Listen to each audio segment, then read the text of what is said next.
J'arrive à l'arsenal de Brest, j'avais 25 ans, et je suis rentré au service des constructions neuves. Et 8 jours après, on m'a proposé de prendre la direction de la construction du Penwick 6. Tabarly voulait faire la première course autour du monde en 73. Il lui fallait un grand bateau, donc il avait déjà le projet développé avec un architecte qui était André Maury. Mais il était très tard pour le construire, il n'y avait qu'un arsenal qui pouvait faire ça. Et puis tout est parti très vite, hein. J'ai connu Eric. On s'est bien entendu tout de suite du premier coup, ce qui est important, je pense. Et puis on a construit le bateau.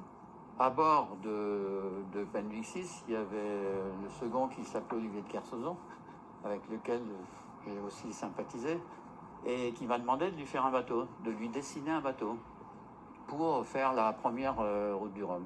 Il fallait quand même faire la majeure partie du bateau en aluminium, mais on a fait aussi quand même quelques pièces en matériaux composites de l'époque.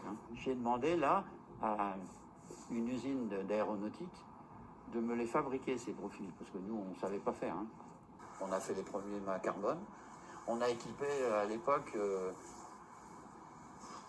la quasi-totalité des bateaux qui faisaient la Coupe de l'Amérique. Moi, ce que je vois, c'est que il y a eu une révolution. On est allé chercher les techniques aéronautiques. Aujourd'hui, les bateaux volent.